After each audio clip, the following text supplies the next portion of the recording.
Right, lovely love hearts. Here I am at the end of round 15. Oops. And I'm finishing up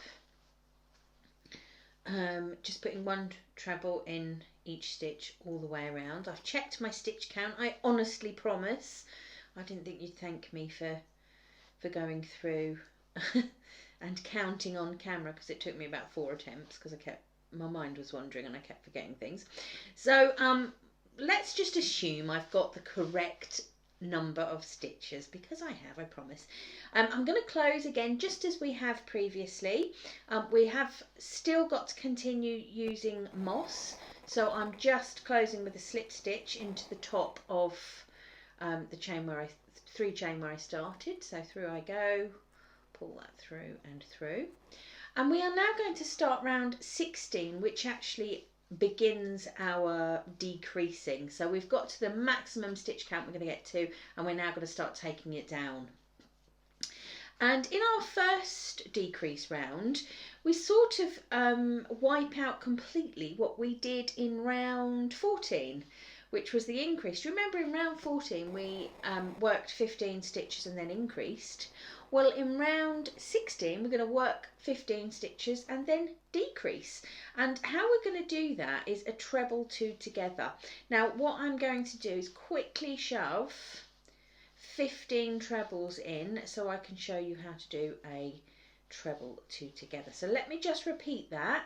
We are going to just work 15 trebles. Don't forget our starting 3 chain counts as a treble. We're going to work 15 treble and then we're going to do the decrease, and the decrease is that treble 2 together. So bear with me. Okay, that's 14 and that's 15. Okay, so I've worked 15 straight standalone trebles. Now I need to do my decrease, so I need to turn 2 trebles into 1. And how I'm going to do that is a treble 2 together. If you've not done it before, it's quite common, but I'll show you how to do it just in case you need a little reminder.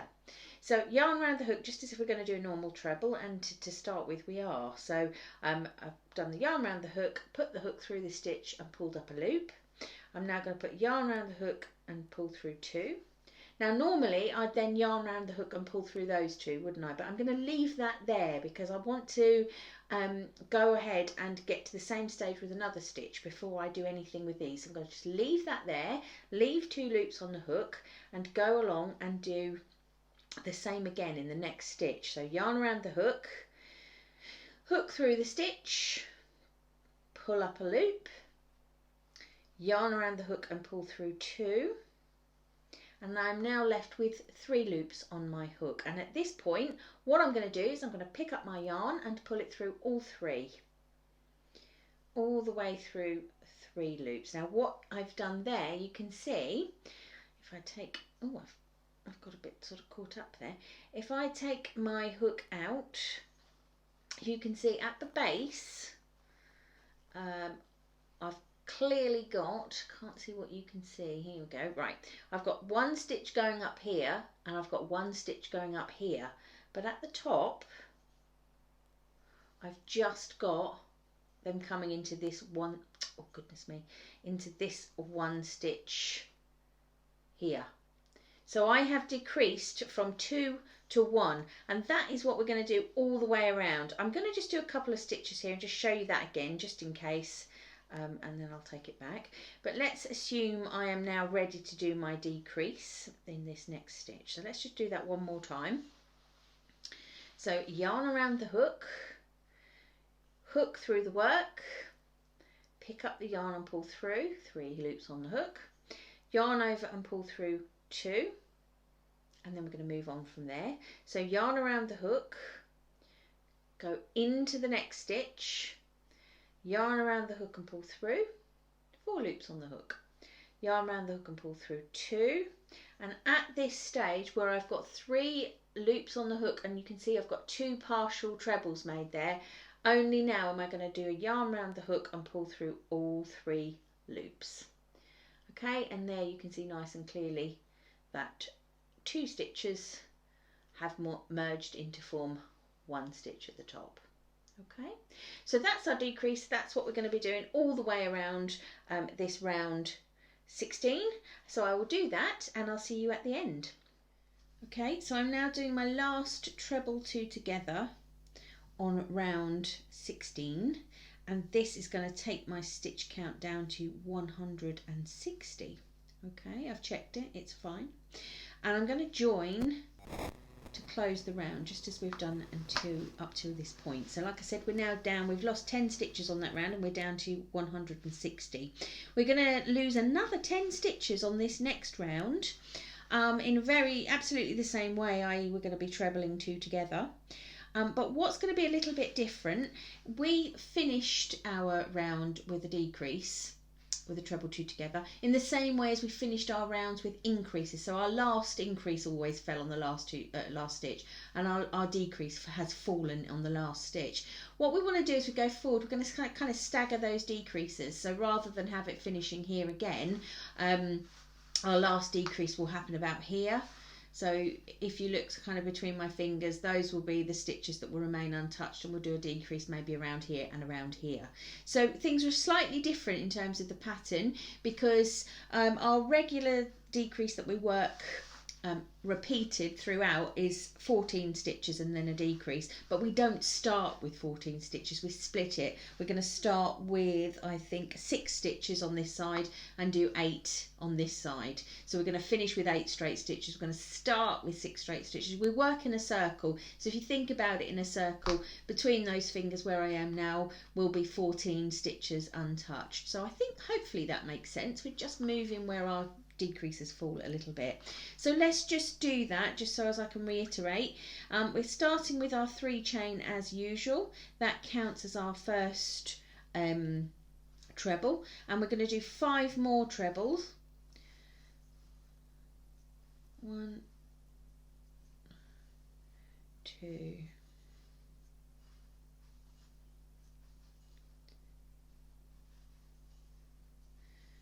3, and 5. Okay, so that's 6 treble in total, and we're going to make our first decrease here. So you'll see what I mean about staggering it, because on the last round our first decrease is over here where my thumb is. So if I'm putting one in here, we're just changing it up a bit, aren't we? So I'm going to put a decrease in now, which is obviously the treble 2 together that we worked from the last round. And then what I'm into now, so you can see I've got that little group of stitches. I've put my first decrease in. I've now got my regular kind of decrease that I'm going to be working 9 times around this brim, around the outermost of this hat. 9 times. I'm going to be doing 14 treble and then a decrease. Okay, so I'm going to go around and do that, and then I'll meet you at the end where we will join up with just 8 treble at the end.